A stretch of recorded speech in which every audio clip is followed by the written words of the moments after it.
இந்த வேத வாட வகுப்பிற்கு வந்திருக்கிற சகோதர சகோதரிகளை நான் வாழ்த்தி வரவேற்கிறேன். நல்மேய்ப்பர் இயேசு என்ற தலைப்பில் இந்த நாளிலே நாம் வேத பாடத்தை தியானிக்க இருக்கிறோம். இன்றைக்கு இயேசு கிறிஸ்து சொன்ன அநேக நானே என்ற அந்த தலைப்பிலே நானே வழி, நானே சத்தியம், நானே ஜீவன், நானே வாசல் என்று அநேக நானே என்று சொல்லி தன்னை அவர் அறுதியிட்டு உறுதியிட்டு சொல்வதை பூமியிலே பிறந்த யாரும் சொன்னது இல்லை. அதிலே மிக முக்கியமான ஒரு வார்த்தை நானே நல்ல மேய்ப்பன் என்று இயேசு கிறிஸ்து சொன்ன அந்த வார்த்தை மிக அற்புதமானவை. இன்றைக்கு கூலிக்காக வேலை செய்கிற மேய்ப்பர்கள் இருக்கிறார்கள். ஆடுகளை ஓட்டிக்கொண்டு ஓடிவிடுகிற கொள்ளையடிக்கிற மேய்ப்பர்கள் இருக்கிறார்கள். ஆனால் இயேசு சொன்னார், நானே நல்ல மேய்ப்பன், நல்ல மேய்ப்பன் தன் ஆடுகளுக்காக தன் ஜீவனை கொடுக்கிறான். நான் அறிந்த ஒரு மிஷனரி இயக்கத்தின் தலைவர் ஒருவர் சொன்னார், ஆடுகள் மேய்ப்பனுக்காகத்தான் வளர்க்கப்படுகிறதே ஒழிய மேய்ப்பன் ஆடுகளுக்குரியவன் அல்ல என்று தவறான ஒரு உபதேசத்தை சொன்னபோது நான் சொன்னேன், இயேசு கிறிஸ்து என்ன சொல்லி இருக்கிறார்? நானே நல்ல மேய்ப்பன், நல்ல மேய்ப்பன் தன் ஆடுகளுக்காக தன் ஜீவனை கொடுக்கிறான் என்று சொல்லி இருக்கிறாரே. அப்படி என்றால் ஜீவனை கொடுப்பது நல்ல மேய்ப்பனுடைய வேலையா, ஜீவனை எடுப்பது மேய்ப்பனுடைய வேலையா? ஜீவனை எடுப்பது யார்? கறிக்கடையில, பச்சர் ஷாப்ல, அங்கு அவன் ஆடுகளை வெட்டி ஜனங்களுக்கு அது விற்பனை செய்து பணம் சம்பாதிக்கிறான். அவன் ஜீவனை எடுக்கிறான். ஆனால் ஆடுகளுக்காக தன் ஜீவனையை கொடுத்தது கிறிஸ்து இயேசு. தன்னை நான் நல்ல மேய்ப்பன், நானே நல்ல மேய்ப்பன், நல்ல மேய்ப்பன் ஆடுகளுக்காக தன் ஜீவனை கொடுக்கிறான் என்று சொன்னபோது அவர் வாயடைத்து போனார். ஏன் இதை சொல்கிறேன் என்றால், இன்றைக்கு ஆடுகள் என்பது யாரை குறிக்கிறது, மேய்ப்பன் என்பது யாரை குறிக்கிறது என்றெல்லாம் நாம் சிந்திக்க வேண்டி இருக்கிறது. இன்றைக்கு நல்ல மேய்ப்பனாக இயேசு கிறிஸ்துவை குறித்து சிந்திக்கும் முன்பாக ஏன் கர்த்தர் ஒரு தச்சு தொழிலை செய்தார், பின்பு அவர் அந்த தச்சு தொழிலை மையப்படுத்தி பேசாதபடிக்கு மெய்ப்பனுடைய காரியத்தை முதன்மையாக தன்னோடு ஒப்பிட்டு அவர் பேசுகிறார் என்று சிந்திக்க வேண்டிய நம்முடைய காரியமாக இருக்கிறது. நீங்கள் பழைய ஏற்பாட்டிலிருந்து வெளிப்படுத்தின விசேஷம் வரைக்கும் பார்த்தால் இந்த மேய்ச்சலின் ஆடுகள், மேய்ப்பர்கள் இவர்களை குறித்து அங்கங்கு நிறைய காரியங்கள் வெளிப்படுத்தப்பட்டிருக்கிறது. குறிப்பாக ஆதியாகமம் 4ஆம் அதிகாரம் 2ஆம் வசனத்துல ஆபேல் ஆடுகளை மேய்க்கிறவன் ஆனான் என்று சொல்லப்பட்டிருக்கிறது. காயின் நிலத்தை பயிரிடுகிறவன் ஆனான். ஏன் இங்கு பயிரிடுகிற அந்த மூத்த மகனை 2வது நிலைக்கும் ஆடுகளை மேய்த்த அவனுடைய தம்பி ஆபேலை முதல் நிலைக்கும் கொண்டு வருகிறார் என்றால், இதிலே தான் காரியங்கள் வேறுபடுகிறது. ஆபேல் ஆடுகளை மேய்க்கிறான், அவன் முதலாவது சொல்லப்படுகிறான். காயின் நிலத்தை பயிரிடுகிறான், அவன் 2வது வரிசைப்படுத்தப்படுகிறான். இங்கு முதல்வனாக அறிவிக்கப்படாதபடிக்கு முதல்வன் கடையனாகவும் கடையன் முதல்வனாகவும் அறிவிக்கப்படுகிறான் என்றால், இந்த ஆடுகளையும் மேய்ப்பதையும் குறித்து ஆண்டவர் அவர் முதன்மைப்படுத்துகிறார் என்று பார்க்கிறோம். சங்கீதம் 95:7 விதமாய் சொல்லுகிறது, அவர் நம்முடைய தேவன், நாம் அவர் மேய்ச்சலின் ஜனங்களும் அவர் கைக்குள்ளான ஆடுகளுமாமே. அப்படி என்றால் இந்த உருவகம் என்று நாம் பார்க்கிறோம். அந்த உருவகத்திலே கர்த்தர் தன்னை மேய்ப்பனாகவும் ஜனங்களை அவர் ஆடுகளாகவும் ஒப்பிடுகிறார். இந்த ஆடுகளின் திரளான கூட்டத்தை மந்தை என்கிறோம். இஸ்ரவேல் மட்டுமல்ல, விசுவாச மக்கள் யாவரும் அவரின் மந்தைகள் என்று நாம் அழைக்கப்படுகிறோம்.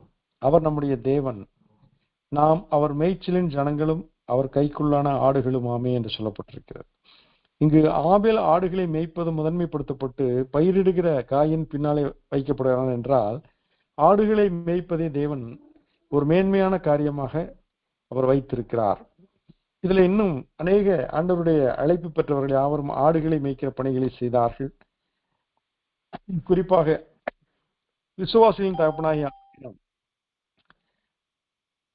ஆதியாகமம் 13:5 ஆபிராமுடனே வந்த லோத்துவுக்கும் ஆடு மாடுகளும் கூடாரங்களும் இருந்தன என்றால், ஏற்கனவே ஆபிராமோடு நிறைய ஆடுகளும் மாடுகளும் இருந்திருக்கிறதான பொருள். அதே போல ஈசாக்கு கட்டைகளை சுமந்து கொண்டு வரும்போது தன் தகப்பனாய் ஆபிரகாமிடத்தில் கேட்கிறான், இதோ நெருப்பும் கட்டையும் இருக்கிறது, தகன பலிக்கு ஆட்டுக்குட்டி எங்கே என்று அவன் கேட்கிறான். ஆதியாகமம் 25:5 ஆபிரகாம் தனக்கு உண்டான யாவையும் ஈசாக்குக்கு கொடுத்தான். அவன் தன்னுடைய ஆடுகளை, ஆட்டு மந்தையை அவனுக்கு, தன் மகனுக்கு கொடுத்தான். இதைத்தான் ஆதியாகமம் 25:13-14 வாசிக்கிறோம். ஈசாக்கு ஐஸ்வர்யவானாகி வர வர விருத்தி அடைந்து மகா பெரியவனானான். அவனுக்கு ஆட்டு மந்தையும் மாட்டு மந்தையும் அநேக பணிவிடைக்காரரும் இருந்தனர். இவைகளை ஏன் பரிசுத்த ஆவியானவர் எழுதி வைத்திருக்கிறார் என்றால், ஆடுகளும் ஆட்டு மந்தைகளும் ஆடை பராமரித்த அந்த உரிமையாளர்களும் மேய்ப்பவர்களும் முக்கியப்படுத்தப்படுகிறார்கள் என்று சொல்லி நாம் பரிசுத்த வேதாகமத்தில் பார்க்கிறோம். ஏசாவிடம் ஈசாக்கு சொன்னது, நீ எனக்கு, அவன் கண்கள் பார்வையற்றவனாக முதிர்ந்த வயதுள்ளவனாக இருந்தபடினால் கண்கள் இருளடைந்தது. ஆகையினால் தன் மூத்த மகன் ஏசாவை அழைத்து, என்னுடைய காலம் முடியும் முன்பாக நான் உன்னை ஆசீர்வதிக்க விரும்புகிறேன். நீ போய் வனாந்தரத்தில் எனக்காக வேட்டையாடி கொண்டு வந்து ருசியுள்ள பதார்த்தங்களை சரி என்னிடத்தில் கொண்டு வா, அதை நான் சாப்பிட்டு சந்தோஷத்தோடு உன்னை ஆசீர்வதிக்க வேண்டும் என்று சொன்னதை ரெபேக்காள் கேட்கிறாள். ஏசா வயிற்றங்கூழுக்காக சேஷ்டபுத்திர பாகத்தை விற்று போட்டவன், எதையும் எளிதாக எடுத்துக்கொள்பவன். அது மட்டுமல்ல, அவன் ஏத்தியருடைய பெண்களை விவாகம் பண்ணின பொழுது அது ரெபேக்காளுக்கும் ஈசாக்குக்கும் மனநோவா இருந்தது, அது அவர்களுக்கு விசனமா இருந்தது. ஆகினால் அவன் கட்டுப்பாடற்ற வாழ்க்கை வாழ்ந்த ஏசாவினிடத்திலே ஆசீர்வாதம் ஏன் கடந்து போகும் என்று எண்ணின ரெபேக்காள் தன் மகன் இளைய குமாரன் யாக்கோபை அழைத்து ஆதியாகமம் 27:8-10 சொல்கிறாள், ஆகையால் என் மகனே, என் சொல்லை கேட்டு நான் உனக்கு கற்பிக்கிறபடி செய். நீ ஆட்டு மந்தைக்கு போய் 2 நல்ல வெள்ளாட்டு குட்டிகளை கொண்டு வா. நான் அவைகளை உன் தகப்பனுக்கு பிரியமானபடி ருசியுள்ள பதார்த்தங்களாக சமைப்பேன் என்று சொல்லி அவள் சொல்கிறாள். அதன்படி அவன் செய்கிறான். ஏசாவுடைய ஆசீர்வாதம் யாக்கோபை வந்தடைகிறது. அதற்கு காரணம் சமைக்கப்பட்ட அந்த வெள்ளாட்டு குட்டிகள் மட்டுமல்ல, யாக்கோபு தன் தாயாரால் கீழ்தேசத்துக்கு அனுப்பும்படி தன்னுடைய சகோதரன் லாபான் வீட்டுக்கு போகும்படி அனுப்பி வைத்தால் காரணம், ஏசாவனை கொலை செய்ய அவன் இருதயத்திலே உள்ளத்திலே சொல்லிக் கொண்டான். அது ரெபேக்காளுக்கு தெரிவிக்கப்பட்டது என்று சொல்லப்பட்டிருக்கிறது. உள்ளத்திலே அவன் சொன்ன அந்த சபதம், அந்த கொலையின் ஆவி இருப்பதை ரெபேக்காள் பரிசுத்த ஆவியானவர்களை உணர்த்தப்பட்டு மகனை காப்பாற்றும்படி யாக்கோபை லாபான் வீட்டுக்கு அனுப்புகிறாள். அவன் பிரயாணம் பண்ணி கீழ்த்திசையான தேசத்தில் போய் சேர்ந்த பொழுது அங்கு லாபானின் மகள் ராகேல் தன் தகப்பனுடைய ஆடுகளை மேய்த்து கொண்டிருந்து அவைகளை ஓட்டி கொண்டு வந்தாள் என்று சொல்லப்பட்டிருக்கிறது. இங்கு ராகேலை முதன்முதலியாக பார்க்கிறான். உடைந்து போன உள்ளத்தோடு, தாயின் தகப்பனை விட்டு பிரிந்த கவலையோடு, அண்ணனுடைய கோபத்துக்கு ஆளாகிவிட்டோமே என்று அலங்கலாய்ப்போடு வந்த அந்த யாக்கோபுக்கு ராகேலை பார்த்தவுடன் மகாபெரிய ஒரு இளைப்பாறுதலும் ஆறுதலும் சந்தோஷமும் ஒரு மிகப்பெரிய மகிழ்ச்சியும் உண்டான பொழுது அவளை கட்டி அவன் முத்தம் செய்தான் என்று பார்க்கிறோம். ஆனால் இங்கு ராகேல் ஆடுகளை மேய்க்கிற பணியை செய்து கொண்டிருந்தாள். அதே போல மோசே அங்கு அவன் ஓரை மலை மட்டும் வந்த பொழுது அவன் ஆடுகளை மேய்த்து கொண்டிருந்தான். அங்கு ஒரு செடியானது அக்கினியால், அது அக்கினியால் சூழப்பட்டிருந்தது, ஆனால் அது வெந்து போகாதிருந்தது. அந்த இடத்துக்கு அவன் வந்த பொழுது அவன் ஆடுகளை மேய்க்கிறவனாக இருந்தான் மோசே என்று பார்க்கிறோம். 40 வருடங்கள் அவன் இஸ்ரேல் மக்களை வழிநடத்தும் மெய்ப்பனாக ஆவதற்கு 40 வருடங்கள் மீதியான் தேசத்திலே மீதியான் தன்னுடைய மாமனார் மீதியானுடைய ஆடுகளை அவன் மேய்க்க வேண்டியிருந்தது. அப்படி என்றால் இந்த ஆடுகளை மேய்ப்பதும் ஜனங்களை மேய்ப்பதும் ஒரு ஒப்பீடாகவும் உருவமாகவும் சொல்லப்பட்டு கொண்டே வருகிறது. தாவீதை குறித்து சாமுவேல் இடத்திலே ஈசாய் என்ன சொல்கிறான், உன் பிள்ளைகள் இவ்வளவுதானா என்று சாமுவேல் கேட்டதற்கு ஈசாய் சொல்கிறான், இன்னும் எல்லாருக்கும் இளையவன் ஒருவன் இருக்கிறான், அவன் ஆடுகளை மேய்த்து கொண்டிருக்கிறான் என்றான். இங்கு எலியா, சம்மா இவர்களெல்லாம் இராணுவத்திலே வேலை செய்கிறவர்கள், ஆஜான பாகவான தோற்றமுடையவர்கள். அவர்களெல்லாம் ஆண்டவர் புறக்கணித்தார். ஆண்டவர் சாமுவேலிடத்தில் சொல்கிறார், நீ முகத்தை பார்க்கிறாய், நானோ இருதயத்தை பார்க்கிறேன். மனுஷர் பார்க்கிறவன் நான் பார்க்கிறது இல்லை, மனுஷன் முகத்தை பார்ப்பான், நானோ இருதயத்தை காண்கிற தேவன் என்று சொல்லி இவர்களை நான் புறம்பே தள்ளினேன் என்று சொல்கிறார். அப்பொழுதுதான் சாமுவேல் ஈசா இடத்துல கேட்ட பொழுது, தாவீது என்ற வார்த்தையை உச்சரிக்காத அந்த தகப்பன், ஒரு கடைக்குட்டி ஒருவன் இருக்கிறான், ஒரு இளையவன் ஒருவன் இருக்கிறான் என்று சொல்லி, தாவீது என்ற பெயரை கூட அவன் உச்சரிக்கவில்லை. ஆனால் அவன் ஆடுகளை மேய்த்துக் கொண்டிருந்தான். ஆடுகளை மேய்க்கிறவர்கள் அலட்சியப்படுத்தப்படுவார்கள். எகிப்திலே தன்னுடைய சகோதரர்கள் வந்த பொழுது யோசேப்பு பார்வோனிடத்தில் என்ன சொல்கிறான்? எகிப்தியருக்கு ஆடுகளை மேய்க்கிறவர்கள் அருவருப்பானவர்கள். ஆகையினால் கோசோன் தேசத்தில் அவர்கள் வைக்கும்படி, அங்கு விளைச்சல்கள் அதிகமாக இருக்கிறபடினாலே, நைல் நதி பாய்கிறபடினாலே அங்கு வைக்கும்படி கேட்டுக்கொண்ட பொழுது பார்வோன் அதற்கு சம்மதிக்கிறான். எகிப்தியருக்கு ஆடுகளை மேய்க்கிறவர்கள் அருவருப்பானவர்கள். ஆனால் வேதத்திலே ஆடுகளை மேய்க்கிறவர்கள் ஆண்டவருடைய திருச்சபையை நடத்துகிறவர்களுக்கு ஒப்பிடப்படுகிறார்கள். கர்த்தருடைய பார்வை வேறு, எகிப்தியருடைய பார்வை வேறு. மட்டுமல்ல, அபிஷேகம் பண்ணப்பட்ட தாவீது சவுலின் மேல் வந்த பொல்லாத ஆவியை விரட்டும்படியாக அவன் வாத்தியம் வாசித்து அவன் கர்த்தரை மகிமைப்படுத்தும் பொழுது சவுல் அந்த பொல்லாத ஆவி நீங்கி அவன் சொஸ்தமாவான். அப்பொழுது தாவீது சவுலை விட்டு திரும்பி போய் பெத்லகேமில் இருக்கிற தன் தகப்பனுடைய ஆடுகளை மேய்த்துக் கொண்டிருந்தான். ராஜாவாக அபிஷேகம் பண்ணப்பட்ட தாவீது உடனே அந்த அரியணை ஏற இயலாத காலங்கள் ஆகினால் அவன் ஆடுகளை மேய்க்கிற பணியை தொடர்ந்து செய்தான். இன்றைக்கு நான் 12 கோத்திரத்துக்கும் ராஜாவாக கர்த்தரை அபிஷேகம் பண்ணி விட்டார் என்று சொல்லி சாமுவேல் வழியாக தாவீது அறிந்தவனாய் இருந்தாலும், தான் அரசனாக போகிறவன் என்பதையோ, தான் அரசன் என்ற ஒரு மமதையோ பெருமையோ மேட்டிமையோ இருமாப்போ இல்லாதபடிக்கு அவன் ஆடுகளை மேய்த்துக் கொண்டிருந்தான். அந்த ஆடுகளை மேய்க்கிற கடமையை செய்து கொண்டிருந்தான். அவன் கோலியாத்தை வீழ்த்தும்படியாய் போன பொழுது மூத்த சகோதரன் எலியாப் தாவீதை பார்த்து சொல்கிறான், உன் அகங்காரத்தையும் உன் இருமாப்பையும் அறிவேன், உன் கொஞ்சம் குறை ஆடுகளை யார் வசத்தில் விட்டாய் என்று சொல்லி அவனை கடிந்து கொள்கிறான். நீ ஆடு மேய்க்கிறவனுக்கு இங்க என்னடா வேலை? இரும்படிக்கிற இடத்துல ஈக்கின வேலை என்பார்கள். அதை போல ஆடு மேய்க்கிறவன்லாம் ஒரு ஆளு, நீ போர் முனையில இங்க உனக்கு என்ன வேலை?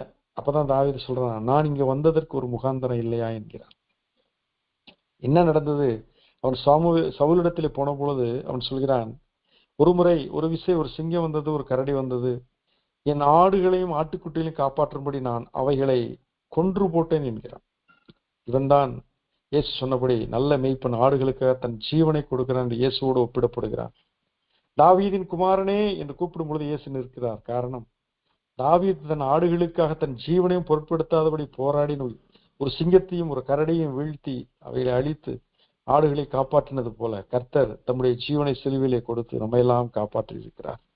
நாம் அவர் கைக்குள்ளான ஆடுகள் என்று நாம் வாசிக்க கேட்டோம். அவர் நம்முடைய தேவன், நாம் அவர் மேய்ச்சலின் ஜனங்களும் அவர் கைக்குள்ளான ஆடுகளும் ஆமே.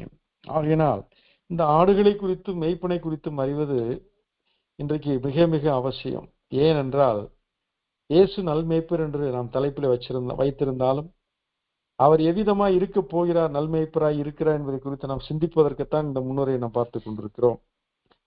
மட்டுமல்ல, ஆமோஸ் என்பவன் 1 அதிகாரத்து 1 வசனத்துல தெக்கோவா ஊர் மேய்ப்பருக்குள்ளே ஆமோஸ் இருந்தான். அவர் ஒரு தீர்க்கதரிசியா இருந்தான்.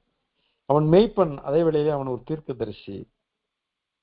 மேய்ப்பர்களை அற்பமா எண்ணுவார்கள். மேய்ப்பர்களை யாரும் அங்கீகரிப்பதில்லை. மேய்ப்பர்கள் புறக்கணிக்கப்பட்டவர்கள்.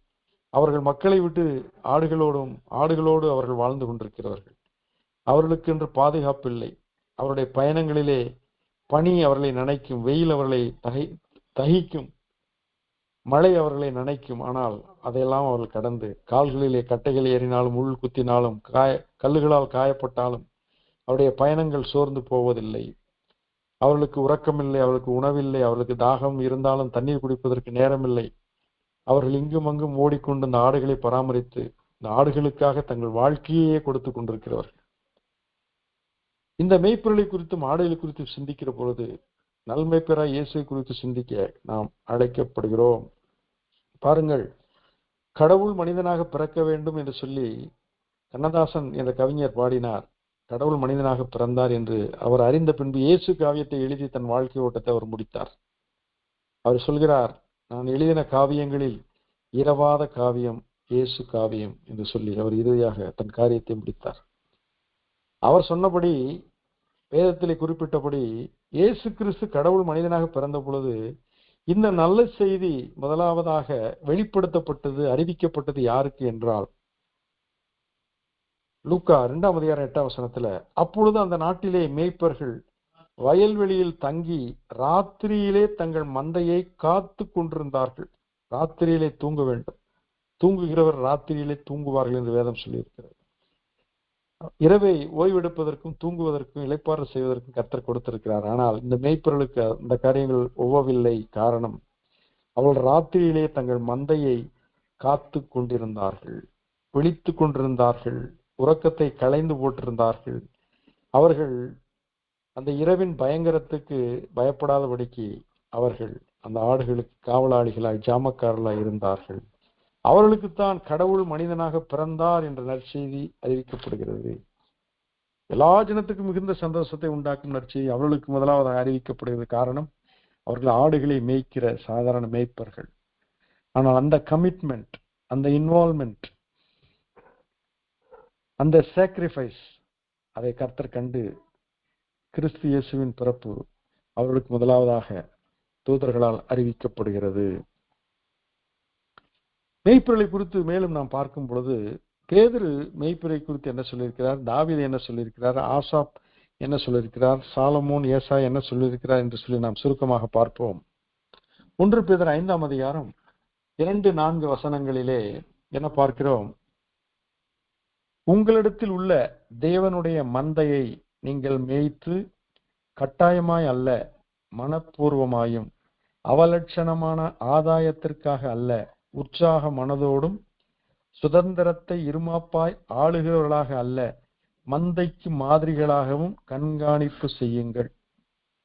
திருச்சபை மேய்ப்பர்களுக்கு பாருங்கள், பிஷப் கையில ஒரு உயர்ந்த கோல் கொடுக்கப்பட்டிருக்கிறோம். அந்த கோல் ஒரு மேய்ப்பனுக்குரிய கோல், அதுதான் அடையாளம். பிஷப் அவர்கள் வரும்பொழுது, பேராயர்கள் வரும்பொழுது அவர்கள் கைகளிலே மிகப்பெரிய ஒரு கோல் இருக்கும். அந்த கோல் என்ன குறிக்கிறது? அது ஆடுகளை போஷிக்க கிளைகளையும் தலைகளையும் இழுத்து போடுகிற ஒரு ஆயுதம், ஒரு பொருள். அந்த பொருளை வைத்து ஆடுகள் மேய்ச்சலை கண்டு தங்கள் வயிற்றை நிரப்புவதற்கு அந்த கோல் உதவுகிறது. இங்கு காரியம் என்ன? திருச்சபைகளுக்கு முதன்மையாய் இருக்கிற பேராயர் அவர்கள் கையிலே இருக்கிற அந்த கோல், அது கிறிஸ்துவின் திருவசனத்தை குறிக்கிறது. அது சத்தியத்தை மேய்ந்து கொள் என்று சொன்னபடி அந்த கோல் ஜனங்களுடைய ஆவிக்குரிய தேவைகளை சந்திக்கிறது. அதற்கு அவர் உத்தரவாதி என்பதற்குத்தான் அந்த கையிலே அந்த கோல் கொடுக்கப்படுகிறது. ராஜாவுடைய கையிலே செங்கோல் இருக்கும். திருச்சபைக்கு பொறுப்பா இருக்கிற பேரார் கையிலே அது ஆடுகளை கவனிப்பதற்கும் மேய்ப்பதற்கும் பாதுகாப்பதற்கும் பராமரிப்பதற்குமான கோலாயிருக்கிறது. ஆரோனின் கோல் அது துளிர்த்திருந்தது என்று பார்க்கிறோம். உடன்படிக்கை பட்டியலே வைக்கப்பட்ட ஆரோனின் கோல் துளிர்த்திருந்தது. காரணம், அந்த இஸ்ரவேல் மக்களுக்கு மோசேயும் ஆரோனும் அவர்கள் மேய்ப்பர்களாக இருந்தார்கள். இதைத்தான் இன்றைக்கு இருக்கிற மேய்ப்பர்களுக்கு, இன்றைக்கு இருக்கிற பேராயர்களுக்கு, இன்றைக்கு இருக்கிற திருச்சபை பொறுப்பாளர்களுக்கு, கமிட்டி மெம்பர்களுக்கெல்லாம் கொடுக்கப்படுகிற வசனம். பேதுரு சொல்கிறார், உங்களிடத்துள்ள தேவனுடைய மந்தையை, இது உங்களுடைய மந்தை அல்ல, அது தேவனுடைய மந்தை. நீங்கள் மேய்ப்பர்கள், மந்தைகள் தேவனுக்குரியவைகள். நீங்கள் அதை எப்படி மேய்க்க வேண்டும்? கட்டாயமாய் அல்ல, மனப்பூர்வமாய் மேய்க்க வேண்டும். அவலட்சணமான ஆதாயத்திற்காக அல்ல. இயேசு கிறிஸ்து ஏன் என் பிதாவை வீட்டை வியாபார வீடாக்காதீர்கள் என்று சொல்லி காசக்காரருடைய பலகையை கவிழ்த்து ஆடுகளையும் மாடையும் துரத்தி அவர்களை எடுத்துக்கொண்டு போங்கள் என்று புறாவிற்களை பார்த்து சொன்னார் என்றால், அவலட்சணமான ஆதாயம் ஆலயத்திற்குள் வந்திருந்தது. ஆடுகளை மேய்க்கிறவர்கள் ஆடுகளை அவர்கள் ஆதாயத்துக்காக பயன்படுத்திக் கொண்டிருந்தார்கள். ஆலயத்தை ஆதாயத்திற்காக பயன்படுத்திக் கொண்டிருந்தார்கள். பணம் வசூல் பண்ணுகிற இடமாக தேவாலயத்தை அவர்கள் மாற்றி இருந்தார்கள். ஆகையினால் தான் இயேசு கிறிஸ்து அங்கு சினமடைந்தார் என்று பார்க்கிறோம். அதைத்தான் இங்கு பேதுரு எழுதுகிறார், அவலட்சணமான ஆதாயத்திற்காக அல்ல. இன்றைக்கு திருச்சபைகள் எதற்காக நடத்தப்படுகிறது? மந்தைகளை தேவனுடைய ராஜ்யத்திலே சேர்க்க வேண்டும் என்பதற்காகவா, அல்லது காணிக்கைகளும் தசமவாங்களையும் உறிஞ்சி எடுப்பதற்காகவா என்றால், இங்கே பேதுரு அதைத்தான் சொல்கிறார். அவலட்சணமான ஆதாயத்திற்காக நீங்க ஆலயத்தையோ மந்தையோ மேய்க்க கூடாது. உற்சாக மனதோடு நீங்கள் மேய்க்க வேண்டும். இருமாப்பாய் அல்ல, சுதந்திரத்தை இருமாப்பாய் ஆளுகிறவர்களாக அல்ல, மந்தைக்கு மாதிரிகளாகவும் நீங்கள் கண்காணிப்பு செய்யுங்கள் என்று சொல்லி மேய்ப்பொருளுக்கு காரியத்தை அவர் விளக்குகிறார். தாவீது சங்கீதம் 23 நமக்கு நன்கு மிகவும் தெரிந்த சங்கீதம். அதில் அவர் சொல்கிறார், அவரே ஒரு மேய்ப்பர், ஆனால் இப்பொழுது சொல்கிறார், நான் ஆடு, என் கர்த்தர் மேய்ப்பர், கர்த்தர் என் மேய்ப்பராய் இருக்கிறார், நான் தாழ்ச்சி அடையேன். அவர் என்னை புல்லுள்ள இடங்களில் மேய்த்து அமர்ந்த தண்ணீர்கள் கொண்டு போய் விடுகிறார். அவரின் ஆத்துமாவை தேற்றி தம்முடைய நாமத்தினிமித்தம் என்னை நீதியின் பாதையில் நடத்துகிறார். நான் மரண இருளின் பள்ளத்தாக்கில் நடந்தாலும் பொல்லாப்புக்கு பயப்படேன். தேவன் என்னோடு கூட இருக்கிறீர். உமது கோலும் உமது தடியும் என்னை தேற்றும். அவர் என் சத்துருக்களுக்கு முன்பாக ஒரு பந்தியை ஆயத்தப்படுத்தி என் தலையை எண்ணெயால் அபிஷேகம் பண்ணுகிறார். என் பாத்திரம் நிரம்பி வழிகிறது. என் ஜீவனுள்ள நாளெல்லாம் நன்மையும் கிருபையும் என்னை தொடரும் என்று ஒரு ஆடு தன் மேய்ப்பினை குறித்து எழுதுவதாக அவர் ஒரு உருவகமாக எழுதியிருக்கிறார். கர்த்தர் என் மேய்ப்பராய் இருக்கிறார். இன்றைக்கு நிறைய படங்களிலே இயேசு கிறிஸ்து ஒரு கோலை கையிலே வைத்தவராக, இன்னொரு கையிலே ஒரு ஆட்டுக்குட்டியை அவர் வைத்தவராக நிறைய படங்கள் வந்திருக்கும். இவைகளெல்லாம் இயேசு கிறிஸ்துவுக்கு உலகத்திற்கு காட்டுகிற அடையாளங்கள். அப்படி என்ற இந்த நாளிலே இயேசு கிறிஸ்துவை குறித்து நாம் சிந்திக்கும் பொழுது அவர் ஒரு நல்ல மேய்ப்பர் என்பதை குறித்து சிந்தித்துக் கொண்டிருக்கிறோம். ஆசாப் தன்னுடைய சங்கீதம் 80 விதமாய் சொல்கிறார். முதல் வசனத்துல, இஸ்ரவேலின் மேய்ப்பரே, யோசேப்பை ஆட்டு மந்தையை போல நடத்துகிறவரே, செவிகொடும் கேருபீன்கள் மத்தியில் வாசம் பண்ணுகிறவரே, பிரகாசியும் என்று சொல்லி இஸ்ரவேலின் மேய்ப்பரே என்று சொல்லி கர்த்தரை அழைக்கிறார். சாலமோன் இவ்விதமாக சொல்கிறார். தன்னுடைய ஞானிகளின் வார்த்தைகளையும் தன்னுடைய பிரசங்கியின் வார்த்தைகளையும் நீதிமொழிகளின் வார்த்தைகளையும் அவர் சொல்கிறார். சுருக்கமாக பிரசங்கி 12:11 சாலமோன் சொல்கிறார், ஞானிகளின் வாக்கியங்கள் தாற்றுக்கோள்கள் போலவும் சங்க தலைவரால் அறையப்பட்ட ஆணிகள் போலவும் இருக்கிறது. அவைகள் ஒரே மேய்ப்பனால் அளிக்கப்பட்டது, கொடுக்கப்பட்டது. ஞானிகளின் வாக்கியங்களும் சங்க தலைவரால் அறையப்பட்ட ஆணிகள் போல அந்த ஞானிகளின் வாக்கியங்கள் தாற்றுக்கோள்கள் போலவும் இருக்கிறது என்று சொல்லி அங்கு சாலமோன் சொல்கிறார். அப்படி என்றால் இந்த நீதிமொழிகள், பிரசங்கி, இந்த உன்னத பாட்டு, இவைகளெல்லாம் தேவனால் அருளப்பட்ட, மெய்ப்பனால் அருளப்பட்ட, ஒரே மெய்ப்பனால் அருளப்பட்ட ஞானிகளின் வாக்கியங்கள் என்று சொல்லி அவர் தன்னை வெளிப்படுத்துகிறார். ஏசாயா என்ன சொல்கிறார்? 40:11 மேய்ப்பனை போல தமது மந்தையை மேய்ப்பார், ஆட்டுக்குட்டிகளை தமது புயத்தினால் சேர்த்து தமது மடியிலே சுமந்து கரவலாடுகளை மெதுவாய் நடத்துவார். வேதம் என்ன சொல்லி இருக்கிறது? கரவலாடுகளை மெதுவாய் நடத்த வேண்டும், ஊனமானவைகளை நசல் கொண்டதையும் சேர்த்து கொள்ள வேண்டும், அவைகளையும் அங்கீகரிக்க வேண்டும், இன்னுமாக கடாக்களை எவ்விதம் நடத்த வேண்டும், பால் குடிக்கிற ஆடுகளையும் அந்த குட்டிகளையும் எவ்விதமாய் நடத்த வேண்டும் என்றெல்லாம் பல காரியங்கள் இருக்கிறது. ஒரு மேய்ப்பன் ஆடுகளின் பல நிலைகளை அறிந்து நடத்த வேண்டும். வேதம் அதைத்தான் சொல்லுகிறது, உன் ஆடுகளின் நிலைமையை நன்றாய் அறிந்து கொள், உன் மந்தையின் மேல் கவனமாயிரு. இது ஏன் நமக்கு சொல்லப்படுகிறது என்றால், நாம் வீட்டிலே நம்முடைய பிள்ளைகள் ஆடுகள், நாம் மேய்ப்பர்கள். திருச்சபையிலே நாம் ஊழியம் செய்தால் நாம் மேய்ப்பர்கள், திருச்சபை மக்கள் ஆடுகள். எந்த நிலையில் இருந்தாலும் நமக்கு பொறுப்புகள், அதிகாரங்கள் வழங்கப்பட்டிருக்கிறது என்றால் நாம் மெய்ப்பனாகவும் நமக்கு கீழ் இருப்பவர்கள் ஆடுகளாகவும் இருக்கிறார்கள். இயேசு கிறிஸ்துடைய அந்த அவர் மெய்ப்பராக இருந்த பொழுது 12 சீஷர்களிலே யூதாஸ் காரியத்தும் ஒருவனாக இருந்தான். அவனை எவ்விதமாய் நடத்தினார்? செபதேயின் குமாரர் யாக்கோபு யோவானும் இளைஞர்களாக இருந்தபடினாலே சமாரியாவிலே அவருடைய நற்செய்தியை கேட்க மறுப்பு தெரிவித்த பொழுது, வானத்திலிருந்து அக்கினி இறக்கி இவர்களை அழித்துவிட எங்களுக்கு கட்டளையிடும் என்று சொல்லி இயேசுவிடம் கேட்டார்கள். ஆண்டவர் சொன்னார், நீங்கள் என்ன ஆவியை பெற்றீர்கள்? நான் பட்சிக்க வரவில்லை, ரட்சிக்க வந்தேன் என்கிறார். அவர்களுக்கு போவர்னகேஸ் என்று பெயரிட்டார், இடிமுழக்கத்தின் மக்கள். இவர்களையெல்லாம் ஆண்டவர் நடத்தினார். செலாத்தியிலே எண்ணப்பட்ட சீமோன், அவன் தீவிரவாத இயக்கத்தோடு தொடர்புடையவனாக யூதர்களுக்காக எதையும் செய்ய அவன் தீவிரமாக இருந்தான். பேதுரு 3 வருடங்கள் ஆண்டவரோடு பயணித்தாலும் பட்டயத்தை உருவி மல்குஸ் காதை வெட்டுகிறவனாய் இருந்தான். எல்லாரும் இயேசுவை விட்டு ஓடிப்போறவர்களாய் இருந்தார்கள். அவருடைய கால்களை அவர் கழுவினார், ஓடிப்போகிற கால்களை அவர் பரிசுத்தமாக்கினார். காரணம், அவர் நல்ல மேய்ப்பர். தனக்குள்ள இருந்த ஆடுகள் ஒன்றும் சிதறி போகாத படிக்க அவர் வேண்டிக் கொண்டார். மேய்ப்பனை வெட்டுவேன், ஆடுகள் சிதறடிக்கப்படும் என்றாலும் நான் உங்களுக்காக, உங்கள் விசுவாசம் ஒளிந்து போகாதபடி உங்களுக்காக நான் வேண்டிக் கொண்டேன் என்கிறார். அவர்தானே நல்ல மேய்ப்பர். இன்றைக்கு நாம் நம்முடைய ஆடுகளை எப்படி விதமாய் மேய்த்து கொண்டிருக்கிறோம்? நம்முடைய பிள்ளைகளை எவ்விதமாய் நடத்தி கொண்டிருக்கிறோம்? நமக்கு கீழ் அலுவலகத்தில் பணி செய்கிறவர்கள் நாம் எவ்விதமாய் நடத்தி கொண்டிருக்கிறோம்? சமுதாயத்திலே நமக்கு கொடுக்கப்பட்ட பொறுப்புகளையும் கடமைகளை நாம் எவ்விதமாய் ஒரு நல்ல மெய்ப்பனாக நடத்துகிறோமா என்பதுதான் நம்மை நாமே கேட்கிற கேள்வி. நல்ல மெய்ப்பனை குறித்து நாம் யோவான் 10ஆம் அதிகாரத்திலே ஏற்கனவே நாம் அறிந்த பகுதிதான். அவைகளை குறித்து நாம் சிந்திப்போமானால், இயேசு கிறிஸ்து அவர் அருமையாக தன்னை குறித்து வெளிப்படுத்துகிறார். 10ஆம் அதிகாரத்திலே சில வசனங்களை நாம் வாசிக்க கேட்போம். மெய்யாகவே மெய்யாகவே நான் உங்களுக்கு சொல்லுகிறேன், ஆட்டுத் தொழுவத்துக்குள் வாசல் வழியாய் பிரவேசியாமல் வேறு வழியாய் ஏறுகிறவன் கள்ளனும் கொள்ளைக்காரனுமாய் இருக்கிறான். இது எப்பொழுது ஆண்டவர் பேசுகிறார் என்றால், பிறவிக்குருடனை ஆண்டவர் பார்வையடைய செய்த பொழுது பரிசேயர்கள் அவரிடத்தில் கேள்வி கேட்கிறார்கள். அந்த பரிசேயர்களிடத்தில் அவர் சொல்கிறார், நீங்கள் நல்ல மெய்ப்பனாகி என்னை மறுதளிக்கிறீர்கள், கொலை செய்கிற கூலியாளாக வேலை செய்கிற மெய்ப்பர்களை நீங்கள் மெச்சிக்கொள்கிறீர்கள் என்று சொல்லி அவர்களை கடிந்து கொள்ளும்படி விதமாய் பேசுகிறார். வாசல் வழியாய் பிரவேசிக்கிறவனோ ஆடுகளின் மெய்ப்பனாய் இருக்கிறான். வாசல் வழியாய் பிரவேசிக்கிறவன் ஆடுகளின் மெய்ப்பன், வேறு வழியாய் வருகிறவன் கள்ளனும் கொள்ளைக்காரனுமாய் இருக்கிறான். இன்றைக்கு நியாயப்பிரமாணத்தின் நிறைவேறுவதற்குள்ளாய் இயேசு வந்தார். அவர் நியாயப்பிரமாணத்தை நிறைவேற்றினார். சிலுவையிலே முடிந்தது என்று சொல்லி அவர் சொன்னார்.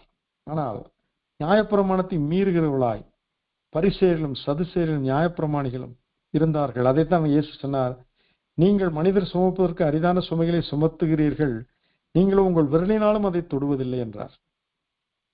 பரிசேயனே உனக்கு ஐயோ, மாயக்காரனே உனக்கு ஐயோ என்று சொல்லி அவர்களை கடிந்து கொண்டார். காரணம், அவர்கள் வேறு வழியாய் ஏறுகிறார்களாயும் கள்ளனும் கொள்ளைக்காரர்களுமாய் இருந்தார்கள். நியாயப்பிரமாணம் போதிப்பது என்ன? அங்கு இரக்கத்தையும் நீதியும் அவர்கள் விட்டு விட்டார்கள். மறிக்குழுந்திலும் ஒருத்தலாமலும் வெந்தயத்திலும் அவர்கள் தசமாவும் செலுத்தினாலே ஒழிய இரக்கத்தை அன்பையும் விட்டு விட்டார்கள். ஆகினால் அவளை பார்த்துதான் சொல்கிறார், நீங்கள் வேறு வழியாய் வருகிறவர்கள், நீங்கள் கள்ளரும் கொள்ளைக்காரருமாய் இருக்கிறவர்கள் என்று சொன்னார். ஆனால் நான், என்னை குறித்து நீங்கள் அறியாமல் இருக்கிறீர்கள், நான் வாசல் வழியாய் பிரவேசிக்கிறவன். நாம் வாசிக்கிறோம் வெளிப்படுத்தின விசேஷம் 3ஆம் அதிகாரம் 20ஆம் வசனத்தில், ஏதோ வாசற்படி என்று கதவை தட்டுகிறேன், ஒருவன் என் சத்தத்தை கேட்டு கதவை திறந்தால் நான் அந்த வாசல் வழியை பிரவேசித்து அவனுக்குள் என்றென்றைக்கும் இருந்து அவனோடு போஜனம் பண்ணுவேன், அவனை என்னோடு போஜனம் பண்ணுவான் என்கிறார். அப்படி என்றால் வாசல் வழியாய் இயேசு பிரவேசிக்கிறார். நம்முடைய அனுமதி இல்லாமல், நம்முடைய உத்தரவு இல்லாமல் அவர் நம்முடைய வாழ்க்கையில் வருவதற்கு அவர் உடைத்து கொண்டு வருகிறவர் அல்ல, அவர் வேறு வழியாய் வருகிறவர் அல்ல, அவர் வாசல் வழியாய் பிரவேசிக்கிறவர். ஆகையினால்தான் நாம் ஜனங்களை பார்த்து சொல்கிறோம், இயேசு கிறிஸ்துவை நீங்கள் ஏற்றுக்கொள்ளுங்கள் என்கிறோம். அவர்கள் வாசலை திறந்து கொடுத்தால் கிறிஸ்து அங்கே பிரவேசிக்கிறார். அதைத்தான் அவர் சொல்கிறார், வாசலை காக்கிறவன் அவனுக்கு திறக்கிறான், ஆடுகளும் அவன் சத்தத்துக்கு செவி கொடுக்கிறது, அவன் தன்னுடைய ஆடுகளை பெயர் சொல்லி கூப்பிட்டு அவைகளை வெளியே நடத்தி கொண்டு போகிறான். இன்றைக்கு திருச்சபையை நடத்துகிறவர்கள் அநேக போதகர்களுக்கு திருச்சபையில வருகிற மக்களுடைய பெயர்கள் தெரியாது.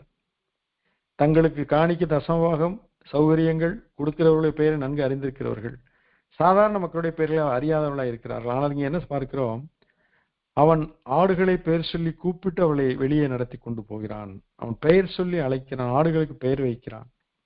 அவன் தன்னுடைய ஆடுகளை வெளியே விட்ட பின்பு அவைகளுக்கு முன்பாக நடந்து போகிறான்.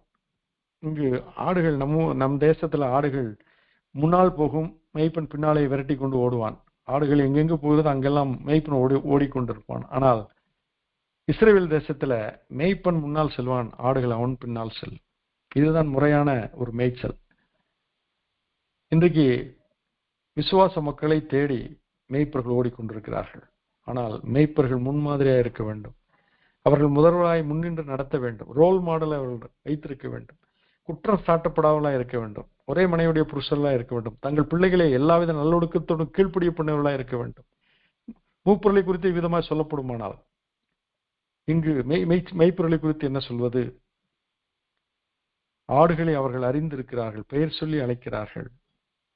மட்டுமல்ல, இந்த ஊமையை இயேசு அவளுடனே சொன்னார், அவர்களோ அவர் சொன்னவையின் கருத்தை அறியவில்லை. பரிசேயர்களுக்கு இந்த ஊமையை உருவகத்தை அறிந்து கொள்ள அவர்களால் இயலவில்லை. ஆகலால் அவர் மேலும் சொல்கிறார், ஆதலால் இயேசு மறுபடியும் அவர்களை நோக்கி, நானே ஆடுகளுக்கு வாசல் என்று மெய்யாகவே மெய்யாகவே உங்களுக்கு சொல்கிறேன், எனக்கு முன்னே வந்தவர்கள் எல்லாரும் கள்ளரும் கொள்ளைக்காரருமாய் இருக்கிறார்கள், ஆடுகள் அவர்களுக்கு செவி கொடுக்கவில்லை. நானே வாசல், என் வழியாய் ஒருவன் உட்பிரவேசித்தால் அவன் ரட்சிக்கப்படுவான், அவன் உள்ளும் புறம்பும் சென்று மேய்ச்சலை கண்டடைவான். இங்கு இயேசு கிறிஸ்து அவர் வாசலாய் இருக்கிறார். அந்த வாசல் வழியாய் பிரவேசிக்கிறவன் மேய்ச்சலை கண்டடைவான். திருடன் திருடவும் கொள்ளவும் அழிக்கவும் வருகிறானே என்று வேறொன்றுக்கும் வரான். நானும் அவைகளுக்கு ஜீவன் உண்டாயிருக்கவும் அது பரிபூரணப்படவும் வந்தேன். ஆடுகளுக்கு ஜீவன் உண்டாயிருப்பது மட்டுமல்ல, அந்த ஜீவன் காக்கப்படுவதும் பரிபூர்ணம் பெருகுவதும் ஆண்டவருடைய சித்தமாய் இருக்கிறது. நானே நல்ல மேய்ப்பன். நல்ல மேய்ப்பன் ஆடுகளுக்காக தன் ஜீவனை கொடுக்கிறான் என்று கர்த்தராகிய இயேசு கிறிஸ்து சொல்கிறார். பாருங்கள், இன்றைக்கு ஜீவனை எடுக்கிற மேய்ப்பர்கள் நடுவிலே ஜீவனை கொடுக்கிற மேய்ப்பர் இயேசு கிறிஸ்து. மேய்ப்பனாய் இராதவனும் ஆடுகள் தனக்கு சொந்தம் அல்லாதவமான கூலியால் ஓனாய் வருகிறதைக் கண்டு ஆடுகளை விட்டு ஓடி போகிறான். அப்பொழுது ஓனாய் ஆடுகளை பீறி அவைகளை சிதறடிக்கும். இன்றைக்கு ஆடுகள் நிலைமையை அறிவது அவசியம். நேற்றைய நாளிலே 2 நாளுக்கு முன்பாக ஒரு இடத்திலே சபையில பேசிட்டு வெளியே வந்தவுடனே ஒரு அம்மா வந்தார்கள். அவர்கள் சொன்னார்கள், எனக்கு பில்லிசுனி வைத்திருக்கிறார்கள், என் மகள் என்னை வீட்டை விட்டு வெளியே அனுப்பிவிட்டால் எனக்காக நீங்கள் ஜெபியுங்கள் என்று சொல்வது ஜெபித்தேன். அப்பொழுது அந்த போராட்டத்தை நான் உணர்ந்தேன். பிசாசுடைய போராட்டத்தை அவர்களுக்குள்ளாய் தீவிரமாய் இருக்கிறது என்று சொல்லி இயேசு கிறிஸ்து நாமத்தினால் இயேசு கிறிஸ்து ரத்தத்தை சொல்லி பரிசுத்தாவின் வல்லமையை கூறி ஜெபித்த பொழுது அந்த போராட்டங்கள் நீங்கினதை நான் உணர்ந்தேன். அப்பொழுது அந்த அம்மா சொன்னார்கள், என் மகள் ஏற்றுக்கொள்ள நீங்கள் தொடர்ந்து ஜெபியுங்கள், என்னுடைய பெயர் பூங்குடி என்றார்கள். நான் யோசித்தேன், ஏன் பாஸ்டர் இடத்துல போய் ஜெபிக்காம என்கிட்ட வந்து ஜெபிக்கிறாங்கன்னா, அந்த அம்மாவுடைய பிரச்சனைகளை அவர் முன் வந்து தீர்க்கிறாரா என்று எனக்கு ஒரு கேள்வி எழுந்தது. நான் அவரை குற்றம் சொல்லவில்லை, ஆனால் அவர்கள் ஒரு சொல்யூஷனை தேடிக்கொண்டிருக்கிறார்கள். இன்றைக்கு ஆடுகள் நிலைமை என்ன? அவைகள் நசல் கொண்டதா இருக்கிறதா, ஊனமுற்றதா இருக்கிறதா, அடிபட்டு இருக்கிறதா, வியாதியா இருக்கிறதா, அல்லது பசியா இருக்கிறதா, தாகமா இருக்கிறதா என்றெல்லாம் மேய்ப்பர்கள் தெளிவாய் அறிந்திருக்க வேண்டும். இயேசு கிறிஸ்து ஒருவர் மட்டுமே நம்மை அறிந்த தேவன். உன் விண்ணப்பத்தை கேட்டேன், உன் கண்ணீரை கண்டேன் என்று சொல்கிறார். உன் பெருமூச்சை கேட்டேன் என்கிறார். உன்னுடைய பாடுகளை நான் அறிந்திருக்கிறேன், உன் வேதனைகளை அறிந்திருக்கிறேன் என்கிறார். அவர்தான் நல்ல மேய்ப்பன். கூலிக்காக வேலை செய்கிறவனுடையினால் ஓடி போகிறான், ஆடுகளுக்காக அவன் கவலைப்படான். நானே நல்ல மேய்ப்பன். பிதா என்னை அறிந்திருக்கிறது போலவும் நான் பிதாவை அறிந்திருக்கிறது போலவும் நான் என்னுடையவைகளை அறிந்தும் என்னுடையவைகளால் அறியப்பட்டும் இருக்கிறேன். ஆடுகளுக்காக என் ஜீவனையும் கொடுக்கிறேன் என்கிறார். அப்படி என்றால் அவர் ஆடுகளையும் அறிந்திருக்கிறார், ஆடுகள் அவரை அறிந்திருக்கிறது. இன்றைக்கு நாம் தேவனுடைய ஆடுகளாய் இருக்கிறோம். நாம் கிறிஸ்துவை அறிகிற விதமாய் அறிந்திருக்கிறோமா? அவரை விசுவாசிப்பதிலே தளர்ந்திருக்கிறோமா, தடுமாறுகிறோமா, அல்லது தள்ளாடுகிறோமா, அல்லது இருக பற்றி நாம் வளர்ந்து கொண்டிருக்கிறோமா? பவுல் சொல்கிறார், நல்ல போராட்டத்தை போராடினேன், ஓட்டத்தை முடித்தேன், விசுவாசத்தை காத்துக்கொண்டேன் என்கிறார். இது இயேசு கிறிஸ்துவில் வைக்கப்பட்ட விசுவாசம். இன்னைக்கு நம்முடைய விசுவாசத்தில் நாம் அனுதினமும் வளர்ந்து கொண்டிருப்போமானால், காற்று வீசட்டும் கடல் பொங்கட்டும் எனது நங்கூரம் இயேசு இருக்கிறார் என்று நாம் அறிக்கை செய்து முன்னேறி கொண்டே இருப்போம். இயேசு மேலும் சொல்கிறார், இந்த தொழுவத்தில் உள்ளவைகள் அல்லாமல் வேறே ஆடுகளும் எனக்கு உண்டு, அவைகளையும் நான் கொண்டு வர வேண்டும். அவைகள் என் சத்தத்துக்கு செவி கொடுக்கும். அப்பொழுது ஒரே மந்தையும் ஒரே மேய்ப்பனும் ஆகும். பாருங்கள், இன்றைக்கு திருச்சபையில இருக்கிற மிகப்பெரிய பிரச்சனை, ஒரு 100 பேர் இருக்கிறார்கள் என்றால் அந்த 100 பேர் அப்படியே தான் இருக்கிறார்கள். அங்கு 100 200 ஆக வேண்டும், 200 2000 ஆக வேண்டும், 2000 2 லட்சம் ஆக வேண்டும் என்ற அந்த எண்ணம் இல்லாதபடிக்கு வருகிறார்கள், போகிறார்கள். அத்தோடு சரி. ஆத்துமாக்களை ஆதாயம் பண்ணுகிறவன் ஞானம் உள்ளவன் என்று சொல்லப்படுகிறது. ஆடுகள் திரட்சி பயாலஜிக்கல் குரோத் இருக்க வேண்டும், கன்வர்ஷனல் குரோத் இருக்க வேண்டும், டிரான்ஸ்பர் குரோத் இருக்க வேண்டும். ஆடுகள் புதிதாக வாங்கப்பட்டால் மந்தையிலே ஆடுகள் பழுகும். ஆடுகள் குட்டியிடு ஈனும் பொழுது ஆடுகளுடைய பெருக்கம் அதிகமாகும். இவ்விதமாக அந்த மந்தை பெருக வேண்டும். ஆண்டவரே இயேசு சொல்கிறார், இந்த மந்தையிலே இல்லாத அநேக ஆடுகள் அவைகள் இருக்கின்றன, அவைகள் தொழுவத்துக்கு வெளியே இருக்கின்றன, வேறே ஆடுகள் இருக்கின்றன, அவைகளையும் நான் கொண்டு வர வேண்டும். இன்றைக்கு இந்தியாவில் கிறிஸ்தவர்களின் எண்ணிக்கை 2% 3% என்று 2000 வருடமாகியும் மிக குறைவாக சொல்லப்படுவதன் காரணம், ஆத்தும ஆதாய பணியிலே ஆடுகள் பிறப்பிக்கும் பணியிலே இந்த திருச்சபை அது தவறி விட்டது, தடுமாறி விட்டது, தள்ளாடி கொண்டிருக்கிறபடினாலே அது வளர்ச்சி அடையாமல் இருக்கிறது. ஆனால் ஆண்டவர் சொன்னார், வேறே ஆடுகளும் இருக்கிறது, அவைகளையும் நான் கொண்டு வர வேண்டும். அப்பொழுது அவைகளின் சத்தத்துக்கு செவி கொடுக்கும். அப்பொழுது ஒரே மந்தையும் ஒரே மேய்ப்பனும் ஆகும் என்று இயேசு சொல்கிறார். அது மட்டுமல்ல, இயேசு கிறிஸ்து சொல்கிறார், நியாய தீர்ப்பில அவர் இன்னொரு உவமையை சொல்கிறார். மத்தேயு 25 அதிகாரத்துல இயேசு கிறிஸ்து சொல்வது என்னவென்றால், மனுஷகுமாரன் தமது மகிமை பொருந்தினவராய் சகல பரிசுத்த தூதரோடும் கூட வரும்போது தமது மகிமையுள்ள சிங்காசனத்தின் மேல் வீற்றிருப்பார். அப்பொழுது சகல ஜனங்களும் அவருக்கு முன்பாக சேர்க்கப்படுவார்கள். மெய்ப்பனானவன் செம்மறியாடுகளும் வெள்ளாடுகளும் வெவ்வேறாக பிரிக்கிறது போல அவர்களை அவர் பிரித்து செம்மறியாடுகளை தமது வலது பக்கத்திலும் வெள்ளாடுகளை தமது இடது பக்கத்திலும் நிறுத்துவார். அப்பொழுது ராஜா தமது வலது பக்கத்தில் நிற்பவர்களை பார்த்து, வாருங்கள், என் பிதாவினால் ஆசீர்வதிக்கப்பட்டவர்களே, உலகம் உண்டானது முதல் உங்களுக்காக ஆயத்தம் பண்ணப்பட்டிருக்கிற ராஜ்யத்தை சுதந்திரித்துக் கொள்ளுங்கள். பாருங்கள், உலகம் உண்டானது முதல் ஆயத்தப்பட்டிருக்கிற ராஜ்யம் எவ்வளவு மகிமையான ராஜ்யமா இருக்கும் பாருங்க.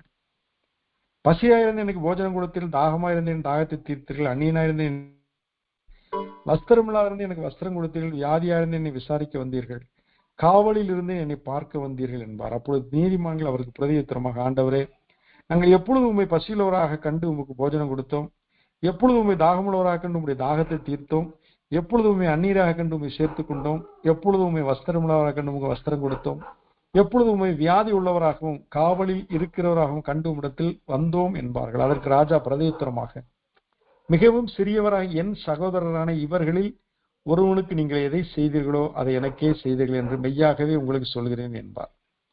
அப்பொழுது இடது பக்கத்தில் நிற்பவர்களை பார்த்து அவர், சபிக்கப்பட்டவர்களே, என்னை விட்டு பிசாசுக்காகவும் அவன் தூதர்களுக்காகவும் ஆயத்தம் பண்ணப்பட்டிருக்கிற நித்திய அக்கினியிலே போங்கள்.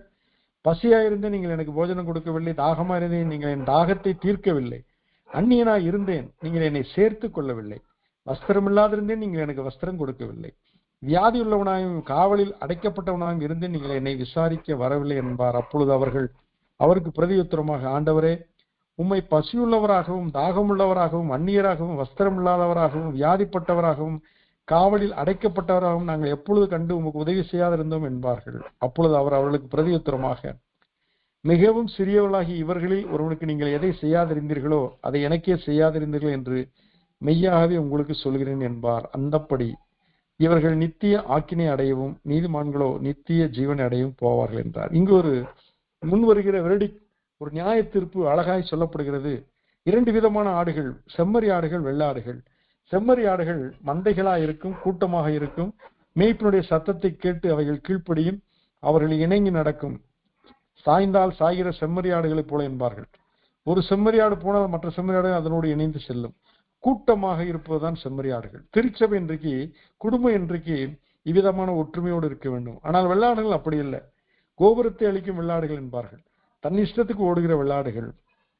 செம்மறியாடுகளை மேய்க்கிற மேய்ப்பர்கள் அவருடைய சரீரம் மிகவும் ஒரு ஆரோக்கியத்தோடு காணப்படும். ஆனால் வெள்ளாடுகளை மேய்க்கிற மேய்ப்பருடைய சரீரம் மிகவும் மெலிந்து போய் காணப்படும். காரணம், வெள்ளாடுகள் தன் இஷ்டப்படி ஓடுகிற ஆடுகள், இவைகளை மேய்ப்பது மிக கடினம்.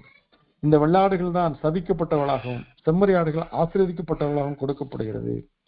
இதை குறித்து எரேமியா இதே காரியத்தை குறித்து அவர் பேசியிருக்கிறார். எரேமியாவின் புஸ்தகம் 23ஆம் அதிகாரத்துல வாசிக்கிறேன், என் மேய்ச்சலின் ஆடுகளை கடுத்து சிதறடிக்கிற மேய்ப்பர்களுக்கு ஐயோ என்று கர்த்தர் சொல்கிறார். இப்பொழுது நாம் ஆடுகளுக்கான நியாயத்தீர்ப்பை பார்த்தோம், இப்பொழுதோ மேய்ப்பர்களுக்கான நியாயத்தீர்ப்பு. என் மேய்ச்சலின் ஆடுகளை கெடுத்து சிதறடிக்கிற மேய்ப்பர்களுக்கு ஐயோ என்று கர்த்தர் சொல்கிறார். இஸ்ரவேலின் தேவனாகிய கர்த்தர் தமது ஜனத்தை மேய்க்கிற மேய்ப்பர்களுக்கு விரோதமாய் சொல்லுகிறது என்னவென்றால், நீங்கள் என் ஆடுகளை பராமரியாமல் அவைகளை சிதறடித்து அவைகளை துரத்தி விட்டீர்கள். இதோ நான் உங்கள் பேரில் உங்கள் செய்கைகளின் பொல்லாப்புக்கு ஏற்ற தண்டனையை உங்கள் மேல் வருவிப்பேன் என்று கர்த்தர் சொல்கிறார். நான் என் ஆடுகளில் மீதியான இருப்பவைகளை துரத்தி இருந்த எல்லா தேசங்களிலிருந்து சேர்த்து அவைகளை திரும்ப அவைகளின் தொழுவங்களுக்கு கொண்டு வருவேன். அப்பொழுது அவைகள் பலுகி பெருகும். பாருங்கள், பொல்லாத மேய்ப்பர்களை குறித்து சொல்லப்பட்டிருக்கிறது. நல் மேய்ப்பனாக ஆண்டவராய் இயேசு கிறிஸ்துவை பற்றி நாம் இங்கு இலைமறை காய்மறையாக காண்கிறோம். திருச்சபைகளையும் குடும்பங்களையும் மேய்க்கிற மேய்ப்பர்கள் பொறுப்பானவர்கள். அது குடும்பத்தின் தலைவனாக இருக்கலாம், குடும்பத்தின் தலைவியாக இருக்கலாம். குடும்ப தலைவி இன்றைக்கு ஆகாரங்களை அவர்கள் சமைத்து அனைவருடைய பசியை ஆற்றுகிறார்கள். சரீரம் புஷ்டியாக இருக்கவும் ஆரோக்கியமாக இருக்கவும் எல்லாவித போஷாக்கு நிறைந்த உணவை அவர்கள் ஆயத்தப்படுத்துகிறார்கள். ஞானமாய் விவேகமாய் அவர்கள் சந்தை வெளிகளில் சென்று காய்கறிகளையும் பழங்களையும் அவர்கள் சவதரித்து கொண்டு வந்து உணவை சமைத்து தன் வீட்டார் அனைவருக்கும் அவர்கள் படியளக்கிறார்கள். அவர்கள் குணசாலையான ஸ்திரீ என்று நீதிமொழியில் 31 அழைக்கப்படுகிறார்கள். அதுவும் ஒரு மேய்ச்சலின் வேலைதான். புல்லுள்ள இடங்களில் மேய்த்து அமர்ந்த தண்ணில் அண்டையில் விடுவது என்பது அது ஒரு மேய்ச்சலின் காரியம். மேய்ப்பனின் தொழிலுக்கு அந்த ஸ்திரீயினுடைய வேலை ஒப்பிடப்படுகிறது. அதே போல வீட்டின் தலைவனுக்கு அதே தான், தன் குடும்பத்தை காப்பாற்றுவதற்காக பிரயாசப்படுகிறார்கள். இன்றைக்கு குடும்பத்தை நல்வழியில் நடத்த வேண்டும், அது ஒரு மேய்ப்பனுடைய தொழில். திருச்சபையை அது நேர்த்தியாய் நடத்தி தேவனுடைய ராஜ்யத்திலே சேர்க்க வேண்டும், அது நேர்த்தியான ஒரு மேய்ப்பனுடைய காரியம். ஆனால் அவ்விதமா இராதபடிக்கு கர்த்தர் ஒப்புவித்த குடும்பத்தையும் குடும்பத்தின் பிள்ளைகளையும் திருச்சியிலே ஒப்புவிக்கப்பட்ட விசுவாச மக்களையும் சரியாக ஏனோதானம் என்று மேய்க்கிறவர்களுக்கு ஐயோ என்று வேதத்தில் வாசிக்கிறோம். கர்த்தருடைய ஊழியத்தை அசதியாய் செய்கிறவன் சபிக்கப்பட்டவன் என்று சொல்லப்பட்டிருக்கிறது. கர்த்தருடைய ஊழியம் என்ன? மேய்ச்சலின் ஊழியம். ஒவ்வொரு விதத்திலும் நாம் மேய்ப்பர்களாய் இருக்கிறோம். ஆனால் எங்க ஆண்டவர் சொல்கிறார், என் மேய்ச்சலின் ஆடுகளை கெடுத்து சிதறடிக்கிற மேய்ப்பர்களுக்கு ஐயோ என்று கர்த்தர் சொல்கிறார். சங்கீதம் 23 நல்ல மேய்ப்பரை பார்க்கிறோம். எரேமியா 23 பொல்லாத மேய்ப்பர்களை பார்க்கிறோம். இஸ்ரவேலின் தேவனாய் கர்த்தர் தமது ஜனத்தை மேய்க்கிற மேய்ப்பர்களுக்கு விரோதமாய் சொல்கிறது என்னவென்றால், நீங்கள் என் ஆடுகளை பராமரியாமல் அவைகளை சிதறடித்து அவைகளை துரத்தி விட்டீர்கள். இதோ நான் உங்கள் பேரில் உங்கள் செய்கைகளின் பொல்லாப்புக்கு ஏற்ற தண்டனையை உங்கள் மேல் வருவிப்பேன் என்று கர்த்தர் சொல்கிறார். தேவனுடைய நியாய தீர்ப்பு வருகிறது. ஆனால் கர்த்தர் இங்க என்ன செய்கிறார்? நான் என் ஆடுகளில் மீதியாயிருப்பவைகளை துரத்தி இருந்த எல்லா தேசங்களிலும் இருந்து சேர்த்து அவைகளை திரும்ப அவைகளின் தொழுவங்களுக்கு கொண்டு வருவேன். அப்பொழுது அவைகள் பலுகி பெருகும். 100 ஆடுகள் இருந்த ஒரு மேய்ப்பன் எண்ணி பார்க்கிறான், 99 ஆடுகள் இருக்கிறது. மறுபடியும் எண்ணி பார்க்கிறான், 99. எண்ணிக்கை சரியா இருக்கிறது, ஆனால் ஒரு ஆடு குறைந்திருக்கிறது. அவன் 99 ஆடுகளை வனாந்தரத்தில் விட்டு விட்டு அந்த காணாமல் போன ஒரே ஆட்டை தேடி அவன் கண்டுபிடிக்கிறான்.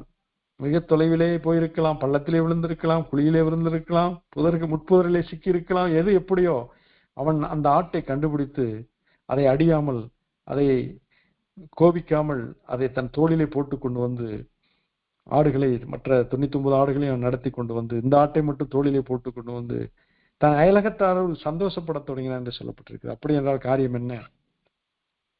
காணாமற் போன அந்த ஆட்டை கண்டுபிடிக்கிற ஆண்டவருடைய இருதயம் நமக்கு இருக்கிறதா? 99 ஆடுகள் இருக்கிறதே, இது போதும், ஒரு ஆடு போனால் போகட்டும் என்ற சிந்தை அந்த மேய்ப்பனுக்கு இல்லை. அந்த ஒரு ஆட்டை அவன் கண்டுபிடித்தான். இன்றைக்கு தொலைந்து போன ஆடுகளை கண்டுபிடிக்கிற பொறுப்பு நமக்கு கொடுக்கப்பட்டிருக்கிறது. இழந்து போன ஆத்துமாக்களை திரும்ப கர்த்தருடைய சமூகத்திலே கொண்டு வந்து சேர்க்க வேண்டியது நமக்கு கொடுக்கப்பட்டிருக்கிறது. பின்வாங்கி போன ஆத்துமாவை திருப்புகிற போது அவன் திரளான பாவங்களை மூடுகிறான் என்று சொல்லப்பட்டிருக்கிறது. அப்படி என்றால் நமக்கு கொடுக்கப்பட்ட அந்த மேய்ச்சலின் காரியங்களை, ஆத்துமாக்களை பராமரிக்கிற காரியங்களை நாம் சின்சியராய் செய்ய வேண்டும். ஆண்டவர் சொல்கிறார், அப்பொழுது அவைகள் பலுகி பெருகும், அவைகளை மேய்க்கத்தக்கவர்களையும் அவைகள் மேல் ஏற்படுத்துவேன்.